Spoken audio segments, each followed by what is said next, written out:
maybe go through 2 bottles of water. Holy smokes. I told you I was going to put you through it. All right.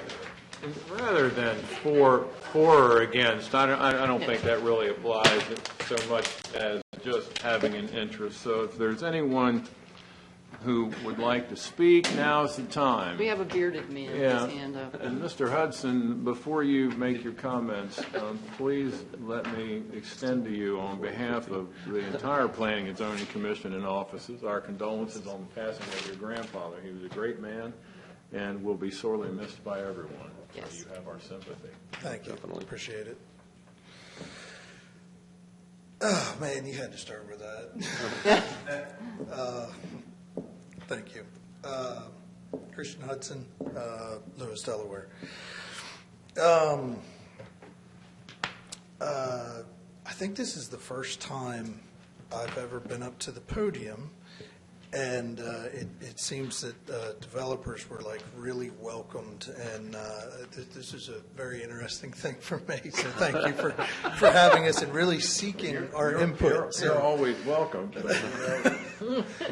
Well, I guess unlike some folks, Commissioner Hopkins, the good and the bad news is about me. If you want to know what I think, just ask, and I'm happy to tell you, and not really care what the feedback is on the other side of that. But on the stakeholder thing, Mr. Chairman, Mr. Robertson, I'm glad that the county is finally taking the affordable housing issue up. I think there's a massive crisis, massive. I think it's taken way too darn long to get here. Have not heard a single thing since I provided comment to LSA back in summer of 2019. So there's been no talk, as far as I know, about this ordinance or any other ordinance or anything. I thought this whole initiative was dead, so I was very pleased to hear that it's come back up again. So thanks for finally taking this up. I think if you don't do something, you're going to hear that M word a whole lot more. Affordable housing is a massive, massive issue for the county. Want to echo some of Commissioner Hopkins' comments. The population consortium numbers are absolutely laughable, absolutely laughable. I think it's a horrible atrocity, and the comprehensive land use plan in 2018. That's really where that all boiled to a head.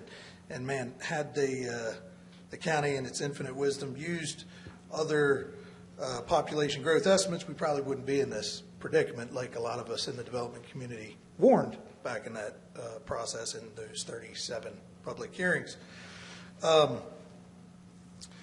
Mr. Whitehouse, with all due respect, the AECOM plan, as it's shown here, at least for the 10-acre parcel, is completely unworkable. I don't believe AECOM is aware of fire marshal regulations. The buildings don't have drive aisles or fire lanes on all 4 sides of the buildings. I'm guessing, because it's not really shown about the stormwater management, but they probably don't know a whole lot about the groundwater table in Sussex County, at least down below the Indian River. There's also no turning radiuses in the parking lot for trucks. These are nice square right angle turns. There is violations of your own planning and zoning ordinances with regards to how many parking spaces can be put side by side, and in short, this is a very unbuildable plan. And that's with me having looked at it for about 30 seconds.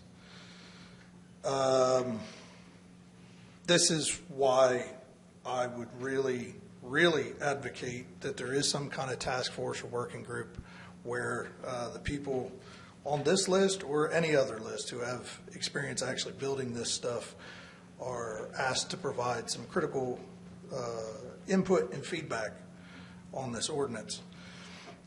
I guess some specific things I would like to point out are also the distinction. The ordinance says public sewer and water, I would say central sewer and water with respect to the, good folks at Artesian and Todd. Well, yeah, and I think No, that's and understood. that came from, Yeah. we actually had that conversation. That came Yeah. from a term that's used in Chapter 110 of the code, so Okay. that encompass all that. But that, But not okay. to be Yeah, public, no, it is it one we just thought needs to be about. available, to, Okay. publicly available, yeah.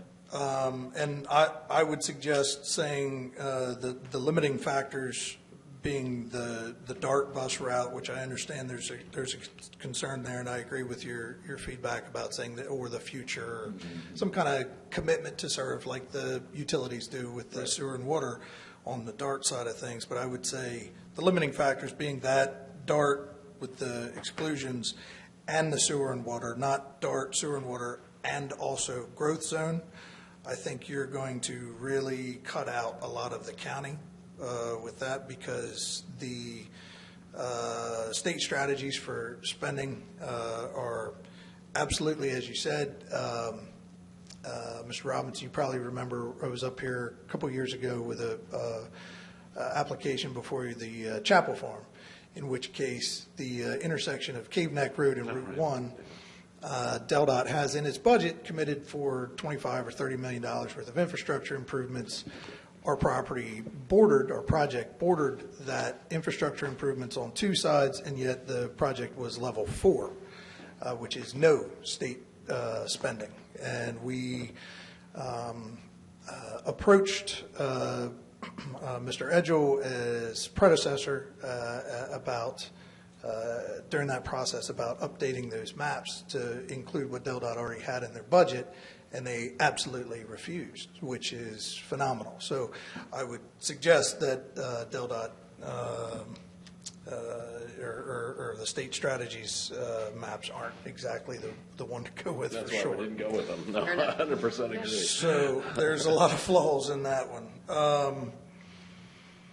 I didn't know if you guys have an estimate of how many numbers of housing units this will provide, whether it's total units in the project or total units of the affordable in any one of the, percentage AMI categories. If there was any of that, pro forma work done or impact analysis, that kind of a thing. No, well, so there's, and I don't know, Brandon can maybe talk about that to some extent.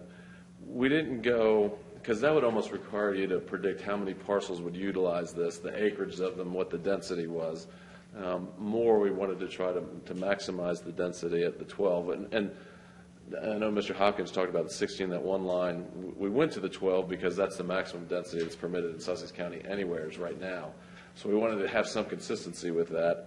And as I said, with the 30, we went with just the 30 so we could maximize the number of units we'd get within one of those developments. But that was a long answer to your short question. We didn't go and say, okay, this will produce, or this is projected to produce X, Y, and Z, just because, like I said, you have to almost do a parcel-by-parcel analysis, within those parameters. Right.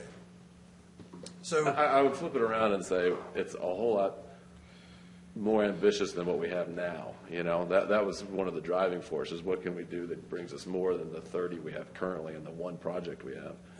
Well, I definitely appreciate that. I think, I guess the tenor of my comments is, good, congratulations. Too little, too late. We're in a crisis, and this is a Band-Aid. I think this is a Band-Aid on like a really big gaping wound in a submarine hull that's way underwater. I mean, that's sort of the problem. This report was done in 2019. Good Lord, the prices have increased since then. I was looking at a housing project that's been open and building not too far from the Plantations Road and Route 24 intersection. I'm not going to name the names, but a large home builder in there. It's been an improved project for years and been building these homes.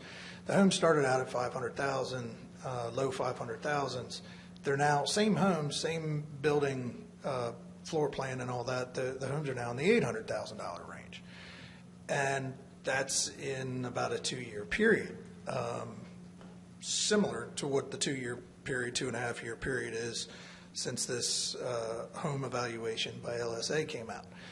I guess my point is the crisis is so much more acute than even this report talked about a few years ago.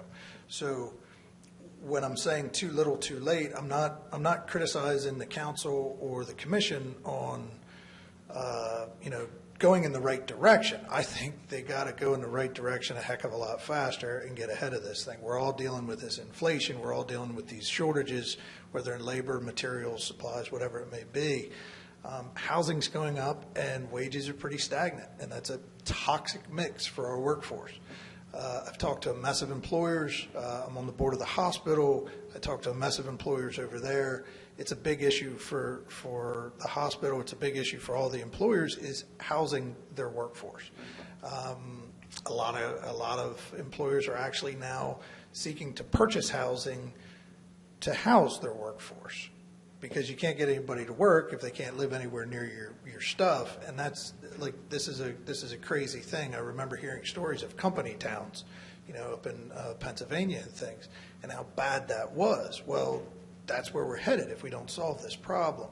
So I guess I like the idea of the by right, because, you guys are appointed, so I don't have to say with all due respect, but, politicians have to get reelected, right? Yes, So, you have to respect us. and Thank you. the hard Thank you. problem is, You're absolutely right about that. The by right thing here is the biggest piece of this, and I agree with you that this is just one thing that needs to be done. That's the whole thing. This ordinance tonight is not intended to answer the housing problem in Sussex County. It's intended to deal with this one piece of it. You're right. We have a gaping 3-foot wide wound. This piece is going to fix maybe about 6 inches of it. Okay, and we got to figure out how to get the rest of it. So, but for right now, we need to kind of get this piece right. Trying to get this piece right. Your comments about the site plan are very well taken, and I'm really hope that we study that a little bit further, because that is a concern too. When you look at it, have we really considered the impact of the fire marshal, the impact of some of our own regulations and so on? I mean, I know that works, and if we have, then okay. But that's something we definitely need to find out about. My question for you is, do you have any thoughts about if this is too little, too late? What would be some more on time? What would be the way to fix this to make this better? sure. So your bulk, what was it called? Bulk standards. So you think maybe the some of those standards are a little too stringent, the 50% open space and the 100-foot buffer? The 100-foot buffer, it's almost like discriminating against poor people. We're making them have a 100-foot buffer, but we don't make single-family housing have a 100-foot buffer, right? Like, why? You want density, why take away land, for the density? If you're limiting where this can go, you're making it by right, why not maximize that density, right? If it's specifically located next to or near, adjacent to, whatever it may be, the DART bus, the public transportation, major highway corridors, public sewer and water, that should be the very densest stuff in the county, right? So why the big buffers and things like that?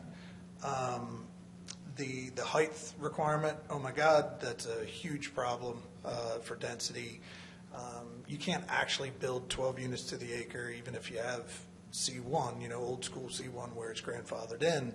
You can't actually build that with all the different setbacks and, like I said, turning radiuses and so on and so forth.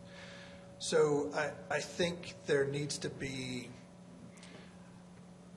in my mind, a small government solution to this. Like, instead of prescribing, and I saw in there where they expanded the building instead of 165 to 210 foot wide, and the building dimensions. But does the county actually care what the building shape is, or should they? Right? Shouldn't that be the developer and the people who live there deciding if they want to live in a circular building or a triangular building or a rectangular building? Yeah, well, this doesn't address that.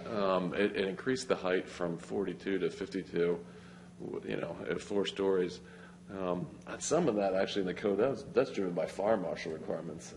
Well, but I guess my that's not point part is, of this, that's just generally. But instead of saying that the building can only be 210, why not just take it as a square footage, whatever the 210 times whatever the otother one was, and I forget the dimensions. And that, just so you all know, what we're talking about applies to any multifamily. I mean, Correct. It's a larger issue than just this one. The bulk requirements have been the largest limiting factor, and that's why almost all of apartment buildings in Sussex County look like every other apartment building in Sussex County. It's because that design is maxed out, and that's the max that you're allowed to do in the code. True, yeah. And in order to keep those things efficient to build, you have exterior corridors instead of interior corridors, which limits things like elevators, which limits your ADA issues and things like that, your accessibility for folks who are mobility compromised.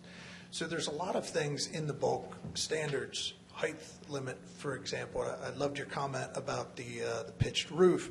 I just built a hotel, 42 foot on the nose. I have to tell you, I had to put HVAC ducts underground to meet that code. Well, that's just silly, right? Like there's a lot of things like that are just silly. The peak on the roof makes a whole lot more sense. It gives you more design flexibility and allows your buildings to look much better instead of an Not to army mention barracks. gets the water off your roof. Yeah, and out of your HVAC ducts. I can't tell you how much more expensive that makes it, right? So, and if I'm doing that on a building, right, it's one thing on the hotel, it's tourists coming in, so you can charge them a little bit more. But if you're doing that on somebody's house, that automatically makes it more expensive and less affordable, right? And so there's a lot of things in the code that are technical in nature that I'm happy to go through, and this is why I started out with, look, there should be a task force. The men and women on this, committee did some pretty good work. The LSA did some really good comments in here. And, the one comment was that stuck out. It was page 30. I'll read a quote. The restrictive land use and zoning code in Sussex County. Let me read that again, because in the paper, you guys get a bad reputation, at least in the Gazette, about being too, growth-oriented, right? Let me read this again. So the restrictive land use and zoning code in Sussex County, born out of the efforts to reduce traffic congestion, promote environmental stewardship, preserve the county's agricultural landscape, and/or reduce strain on infrastructure, is setting rules and regulation that place limits on the number and type of housing units that can be built in areas of the county that have been designated for growth. So in other words, even where you're in the growth zone, you're still limited by what you can do, and therefore the affordability is impacted. While well-intentioned, the report goes on. This is the home report. While well-intentioned, the zoning code is inadvertently placing upward pressure on housing prices and exacerbating the same policies the restrictions are working to address. Low-density, single-use developments increase traffic congestion, lengthy commutes to work, cost of installing new infrastructure, and the degradation of even more land from sprawling development. Basically, our policies, because of the the non-by right nature and the lack of inventory of other zonings, encourages sprawl. Because frankly, it's easier for me to come up here as a developer and say, hey, here's a by right development at 1.3 units to the acre, which I know I'll make money at, and you can't tell me no, right? As opposed to the storm I get when I come in with Chapel Farm and I wait 3 years before a public hearing, and I come out at the very end of it with a very unbelievably lucky, I got an approval. Holy cow. It's a rezoning, holy cow, and 10.4 units to the acre, which is the densest that this august body has approved in 20 years. Think about what I just said. This report, like Mr. Hopkins is saying, and you guys heard the debate, and I'm not smart enough to figure out what it was, 12 units, 16 units to the acre, but either way, the minimum that they're saying in this report that you guys need is 12 units to the acre to solve this at like 1,500 units a year, and which is almost 30% of what you were saying Sussex County built last year. I mean, that's a phenomenal number that we have to hit. So, I mean, thank you very much for going, forward with this. I think it's taken a long time. I don't think it's anywhere near enough, but that by right is absolutely the key to this, because the unfortunate reality is politicians need to get reelected every 2 to 4 years, right? And it's very hard to say, that development over there should be 12 units to the acre for affordability, and we're putting a bunch of people in here who the rich folks next door don't want to say. Because they're all going to work to throw the bums out, so to speak, right? And that's a very big disservice to our county. And it's causing our children, to your point, a heck of a crisis. They're not making enough money to afford $800,000 houses in Lewis and Rehoboth. And that's a big thing. I got 4 of them myself. And I hope they stay around. So thank you for letting me. Appreciate you coming by. Tell all your friends about this. Tell them about there's going to be another hearing with Sussex County Council, so we want all them to show up too. Be happy to. Thank you. All right, thank you. Okay, who's I would just say Mr. Hudson brings up some good points. I don't mean this is, like I said before, this is not the end of this discussion. No. And there may be other things we need to address in the zoning code. Because that does talk about there being limiting factors across the board in the zoning code, Right. But one of the things, whatever the end product of this is, let's try to get it through, because I don't want to, I know how rewriting the zoning code goes, and that's years, not months, Well, I'm not diminishing what you say, but I don't want to hold something like this up because of that. We've got that was written in 1972 or 3, a lot of that stuff, so it just doesn't necessarily fit today. And this does not have to wait for that to be done. We can do this and still, the thing is, we don't want to do this, congratulate ourselves and go back to sleep. Yeah. We want to do this and go on to the next thing that needs to be done and do it quicker than soon. And that's something I think everybody agrees that we need to do. And one other point I'll make, just so that there's no confusion on this or concern, when we were coming up with this ordinance, we, meaning staff, the county folks, the important thing was, what's the density and is it going to be permitted? Like the 100-foot that we're talking about, that's not going to make or break this ordinance, that sort of thing, or the 50% open space. That's a component of it, but those are the kinds of things that were, I don't want to say side issues, but certainly less important than providing the housing at the density and getting it done so it's one-stop shopping or 2 stops because you got preliminary and final and you're through. I agree with that. Yeah. I agree with that.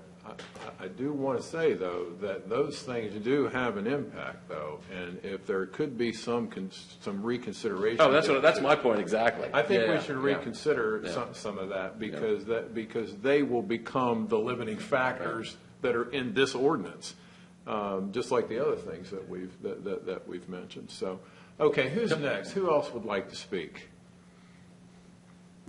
Yes, sir. Not everybody speak at once. While she's coming up, Yes. Mr. Hudson's a tough act what to was follow. the input? Was there any input from the right. fire Nobody- marshal on this ordinance? So this was a spatial concept, so it did look at stormwater and it did look at separation distances and it did look at basically some of the car parking standards. We haven't reviewed it like a site plan because it's a spatial drawing, but it didn't go as far as... No. I'm in the whole ordinance. I mean, I just, having been involved with building and the fire marshal and things like that, you get one fire marshal and they tell you this, you get the next one and they tell you something different. So I didn't know if they were brought in on this and you said, hey, what's something you're going to agree to that we can just put in here and be done? Yeah, good luck with that. Yeah. Well, I just wondered, if we're going to do something, let's try to get everything. I agree. No, I agree. I get it. Yes, ma'am, you are. Hi, my name is Katie Millard. I live at 17565 Venables Drive in Lewis, Delaware. Okay. I am here to support this ordinance. I feel like I'm in a hard position because that's a hard act to follow. But I just wanted to lend my support also to the by right aspect, and also give more of a little bit of a personal face to this ordinance. I work here in Sussex County. I actually work with Gilmore. I work at Habitat for Humanity. And just yesterday, I had to give up my apartment because I could not afford it anymore. I had to move back in with my parents, and I am trying to find a new apartment, and it is very difficult. So I just wanted to make sure that you guys knew how important this ordinance was, and that it really affects a lot of people here in Sussex County. And I really hope that we make this the most impactful ordinance that we can to make sure that we get the most affordable units that we can in Sussex County. Thank you. Thank you so much. Gosh. Okay, who's next?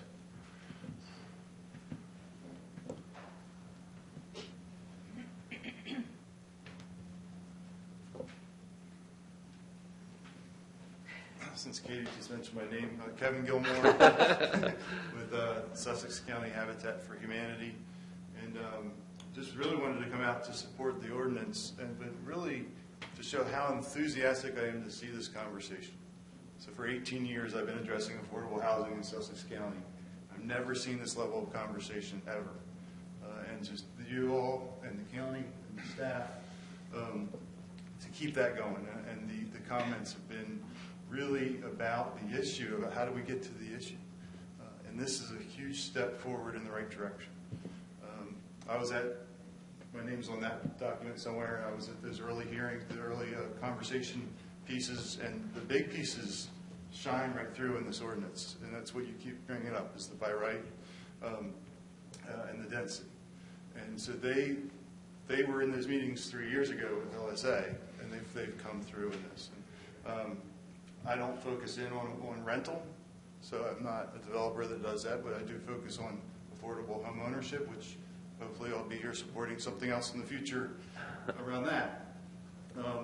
And in this course of this conversation, I do have to say that I appreciate some of your comments, Mr. Wheatley, around DART and around smaller projects and seeing if other things could be done to invite that more in. So I just wanted to lend our support to this ordinance, and thank you for all the work that you do. Thank you. I want to put in a plug for Mr. Gilmore, because he appears at county council all the time.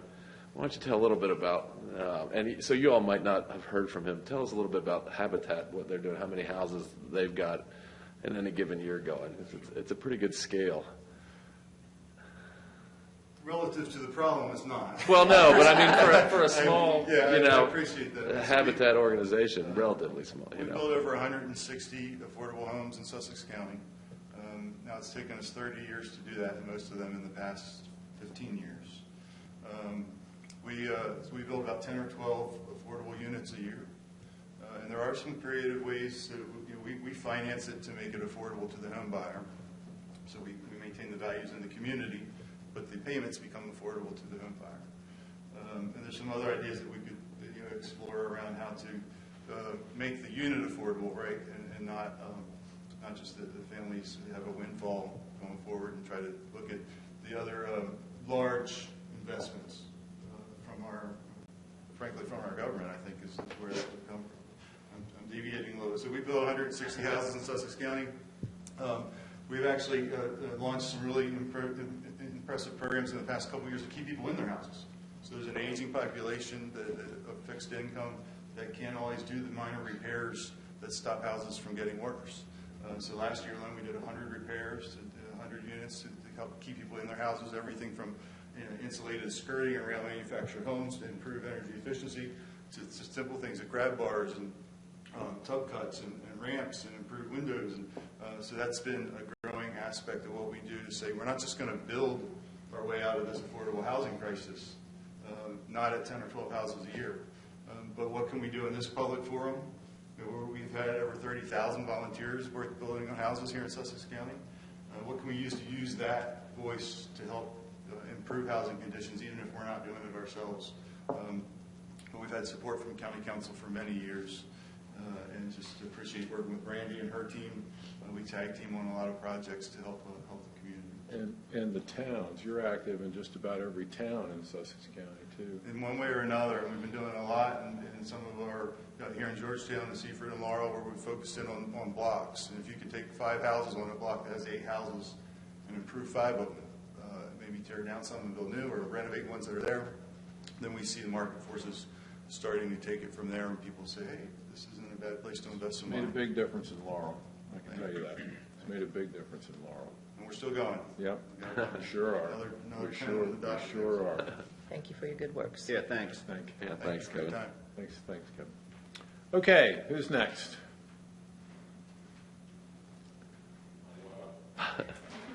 Yeah. Robert Mitchell, Greenwood, Delaware, but I'm a mortgage banker for the last 30 years. And, I saw that this was on affordable housing. It's got a lot of press here lately with different parts of it. This, which, as Christian said, is certainly a great move forward to trying to do something like this. But as he also said, unfortunately, this report came out in 2019, and the last 2 years have just, the curve was straight up. We tried to flatten it. It was going to take 2 weeks at first. But anyway, the curve for housing went straight up for the need for it because of the price of homes. In the last 3 years, we've issued 15,000 new unit building permits, give or take, right? Do we know what the average price was for those homes that were issued? We would know what they were quoted and estimated for cost purposes, but not what the price was. Understand. We don't collect data on price. So. But is there an average cost basis? Right, because that's what you tax them on. But what is it? Once you factor in manufactured homes, it's less. It's actually approximately, for building permit purposes, it's under $200,000 on average if you take all those units, because the manufactured homes bring down the price of the larger homes. So say 200 as a ballpark number. And that doesn't include the land. No, that's just a unit. That's building permits. Yeah, that's what I'm saying. Yeah. So and of course it doesn't include builder's profit and what they're going to sell it for. My point being is that 2.5 years ago we recognized we had a problem with affordable housing, and over the last 3 years we've issued 15,000 building permits, a vast majority of them for unaffordable housing for the majority of these people here. I looked at the report as well. When you talk about 12 units, they the report establishes that more as a minimum to get there.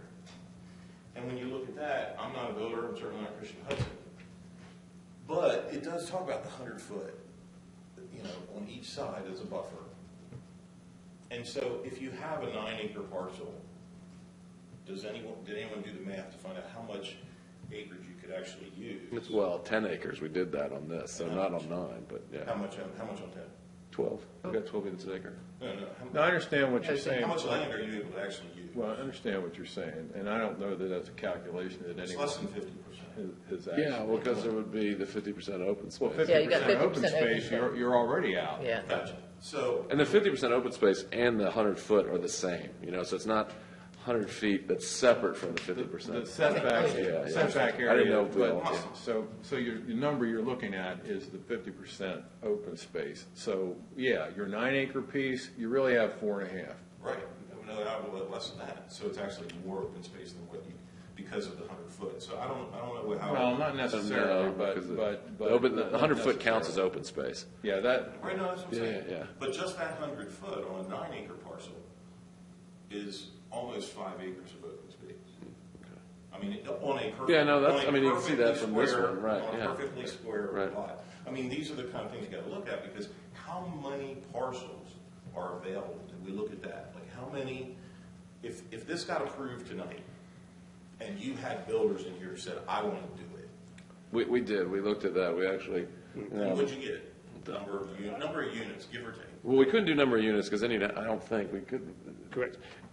So we did undertake an initial analysis of how many parcels, but parcels can be subdivided. I actually don't have that slide in front of me, but in our very initial analysis, we were looking at other areas of the county that are undeveloped or developed in proximity to transit. We actually, Right. Yeah. So there is a number out there. So it's know what it is? and it's more than 0. So.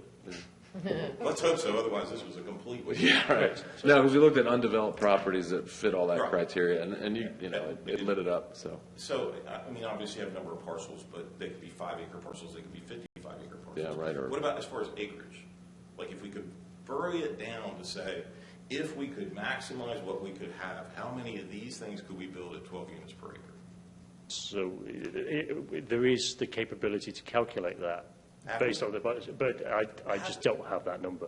But have we done it? It's so. If we didn't do it, No, we've got it. So we've got with the GIS mapping that the county has, we have the acreage. It's just a matter of plugging in the formula to calculate it and it'll tell us right what it is. did we do it?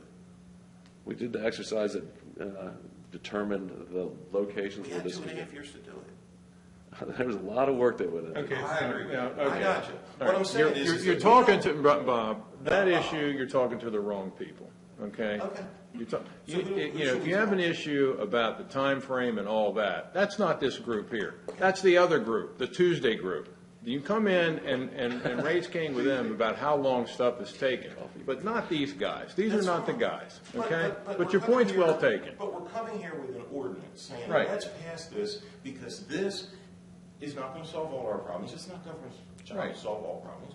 But we don't even know what percentage, even at 30%, how many units we're going to end up with. And I think that's important to at least be able to say, this is our, If that's a This is number, our- if that's a number that can be calculated with some accuracy, we should do it. I think so. Absolutely, yeah, absolutely. Can I pose a question back, though? So, assuming it's not zero, because we know it's not going to be, is your suggestion we hold up this to know what that number is? Because everybody's been saying it's taken a long time. I guess I'm struggling with, why should we continue to delay it more? Unless there's substantive reasons to do so, which there may be. Because the market's going to answer some of that question, because you can, some of it's a judgment call. Some of it is going to be, this land might technically meet the requirement, but it isn't anywhere somebody wants to build. Or there may be geological issues that you can't tell. You might be able to calculate it, but you might find that this particular area you're looking at, if you go walk out there, it's it's swampy land, or it's low, or it's wetlands. Well, it may be worth a whole lot more if you developed it in a different way. Exactly. You're taking an assumption that So developer's going to I want to get do it. I get the desire to have the answer to the question. I just don't know how valuable the information really is. Because I think it would give you a goal that says, does this ordinance give us a target number of homes that we could do for affordable housing and this is what this is leading up to. Is 12 the number? Because if you ask the people who had to move out of their house whether or not that open space and having a 100-foot right-of-way, 100-foot buffer zone between her and the neighbor is more important so that we can keep 12 units per acre, what about 15? I mean, 16. That's 16 is mentioned in the report. Yeah. Yeah. So that's my point is how many would we have at 12 versus approximately? I know, it's greater than 0. And I'm not beating anybody up. I'm just saying, come on, guys. This is big. Before you put it in an ordinance, and we don't know whether the builders are going to flock to it, how many more would come if it was 16? That's my point, is where did we come up with the 12? Where did we get a number of how many this could actually Well, no, so the 12 came from the LSA report. That was the one thing. It said minimum 12 for 80%. Yeah, no, it said 12, and then, like I said before, we also had 12 as our maximum density in Sussex County. So this is just the background for it. Because I said we draft the ordinance, introduce it, and get public comment on what's right. Then we wanted to make sure that you could build it, subject to the comments we've heard before. So we went through this exercise of 10 acres, and then the other big one. And then we also did map out, looking at the comp plan, looking at the county's GIS system that can pull out what's vacant properties, along these roadways where the DART routes are and the other criteria. And do we have, properties that would fit these criteria? And we did that. Because your point's well taken. We didn't, for all those reasons, we didn't want to do an exercise where there was not a single property or not enough properties that could utilize it, so. Yeah. The second half of my reason for being here has to do, and this might not even be, although I saw it was affordable housing, I saw Brandon was going to be here.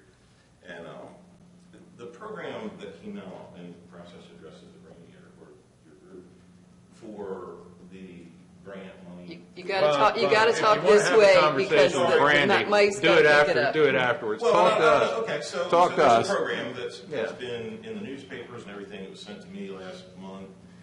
Would you guys get behind this as a lender for the $10,000, $20,000, or $30,000 grant, depending on the income? And in all the articles that I saw, and everything that was written up, it said that there was $6.8 million. And it was insinuated, or at least when you read the article, the average person, maybe, I think on average, would have assumed that there was like $6.8 million in there. So I've been, this is my job, is what I do, is help people buy homes. So I've been referring people to this program, only to find out yesterday that there's only $650,000 allocated Just real quick, I hate to be the bad guy, but we're going to get in trouble under FOIA if we talk about something that's not on the agenda. That's actually separate from the ordinance. It is separate from the ordinance. I just saw it. Yeah, no, yeah. Kind of all be in the same. But we can't just because of what the state says about how we do meetings. So I'm not trying to cut you off, but that's good conversation, just separate form. It's really good conversation that needs to take place. What I would like to do, though, is give you certainly another opportunity to comment anything about this specific ordinance that you think might make it better or different. Well, I think Christian had a good point, Mr. Hudson, when he said about, we got 100-foot, we're keeping this 100-foot barrier, or not barrier, but whatever, buffer zone, excuse me.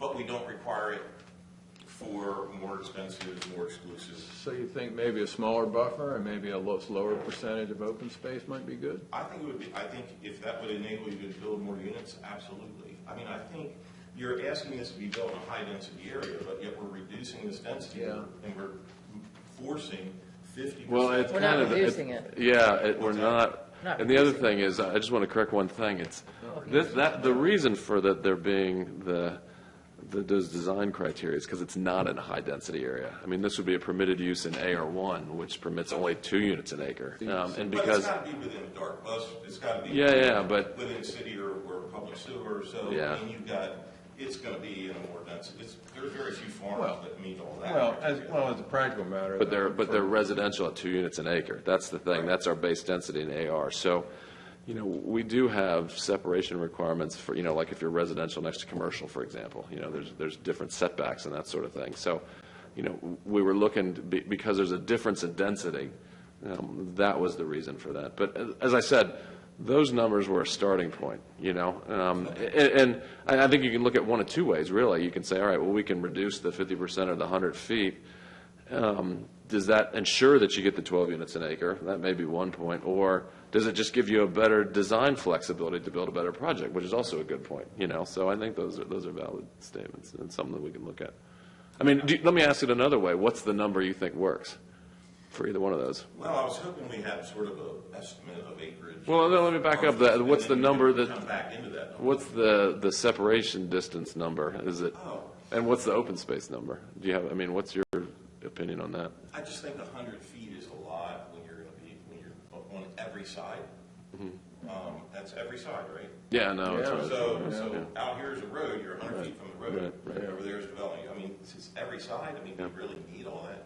I don't necessarily think you do, particularly because you don't. It's not required on every project. So it kind of seemed like.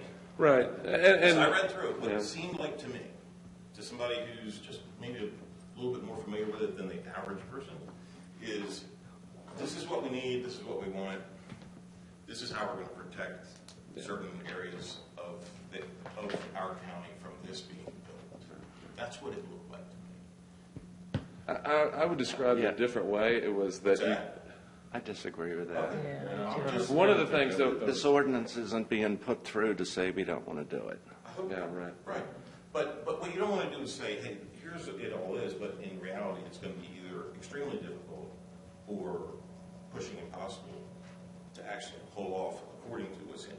That's my point. Yeah. Well, and so the other part of that equation, and I'm not with you, just so everybody understands, is that we went up too, because it's 42 feet. We added an extra story and a pitched roof. So the thought was, if you could go up, you could bring it in more, and have more of a cluster design. Can I say something to that point? I'm going to play the bad guy here, because if you have a neighborhood right next door that are single story or even double 2-story, and then you have a 52-foot building. We just went through this with the town of Bethany, or in the town of Bethany, it was county. Those people likely could see through their homes, in their windows, and people testified they had a problem with that, and I get that. So maybe 100 is too much, but there does need to be some consideration for the communities that are already there too, to protect everybody. Yeah, and the RPC ordinance of our code talks about that. There's supposed to be an appropriate transition from single-family low density to higher density that's allowed in RPC. So the number may not be right, but the thought was, rather than have it undefined, and then somebody comes in with a site plan and the commission's like, well, I think it's 50 or I think it's 75 or 100 or whatever. let's just say what it is. So Make a decision. just so you got it and you go, you know. So and maybe it's not 100 feet, but if we say what it is, you come in with a site plan, you're Could you rolling. make That it so sounds that it was reasonable, 100 feet but it can't be 10. to residential? But to the highway, maybe you don't need that. Yeah, no, that's You a know what I good mean? point. Those- Yep. So that you can get more projects in smaller Yeah, places. so flexibility with, and I agree with that So, completely. as Mr. Hopkins pointed out about an hour ago, I'm just trying to get to 8:15. just trying to get to 8:15. Just stop, just stop. Draft's on. Just stop. The devil's in the details. Absolutely. And I'm gonna butt in and just say, I think 50 feet is enough. I agree. I agree. All right? I think 50 is enough. I think 100 is too much. Thanks, Paul. So, I think, no, that's all right. We're all good here. If you would prefer that I call you Mr. Mitchell, I will. There's a couple other things I could call you, but you probably don't want me to in a public forum. You wouldn't be the first. No, I'm not talking about that. You know what I'm talking about. Yeah, I do. It's okay. All right, well, thank you very much. Thanks. Have a good Thank you. Thanks for coming out. I have a quick question. And for your patience since like 5 o'clock. Does the county require what an apartment is? Do they have an outline? Like, I mean, because I was at the school and there's like, well, why aren't we doing dorm style? So, you know, people have their own room maybe, but they're sharing the bathroom and they're sharing the kitchen. Are we allowed to do No, things like It's that? a dwelling unit. Would that be so- and considered that's a dwelling unit, though, where they sleep? What's considered the sleep or the kitchen makes the dwelling unit? There's a definition of what a dwelling is based on the number of related or unrelated individuals. So that's already in code. That's already in 115. So if you had 8 people sharing single cooking facilities who were unrelated, that would be outside the definition of the dwelling. So again, we're getting to multifamily, but those definitions would not be changed by this. So, Because, I mean, that would be something that could actually cut into this problem. Let me just say in closing, raised a lot of hell to me. We're still going to have the phone, don't forget. I want y'all to know that I want it to be successful. Oh, That's all. absolutely. We all do. We all do. We all do. We all do. And I want to make sure the wheels are on the car before we drop the Well, flag. and that's why we're here talking about it. That's why we have a public hearing. And I'm serious about getting the word out to people, because that's the thing that, you know, concerns me a little bit tonight with no more folks than we had to show up. I want to make sure people know about it. Fortunately, there's another bite at the apple, Story of my life. you know? Starting a race before I had all 4 tires So, screwed on tight. you know. I've been there so many times. I don't want y'all to experience Make that. sure people know. Is there anyone else left in the room? Screwed on tight with you. Here, hold on, people. Is there anyone else left in the room who would like to speak on this ordinance? Okay, operator, is there anyone standing by That's a wait. who would like to speak in regard to the ordinance before us? I'm not reading the whole thing again. If there is anyone on the line in favor of or in opposition to this application, please dial 5*.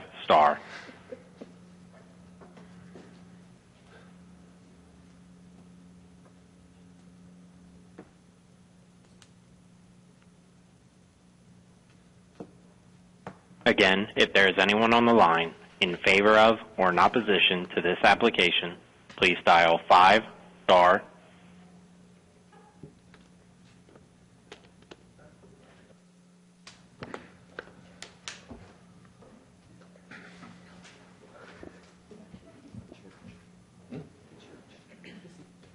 At this time, there is currently no one on the line who would like to speak. All right, Mr. Wheatley, I think we're good. Okay. Oh, okay. All right. Okay, does anyone on the commission have any other further questions or comments, except for Mr. Hopkins? Is there anyone else? No problem. All right. Okay, we'll close the public hearing. Thank all of you who sat here for so long to get for your opportunity to speak. You're welcome to remain with us the rest of the evening to see if we actually make a decision on this tonight. But we thank you for your participation. And that completes our agenda. So referring back to our public hearing.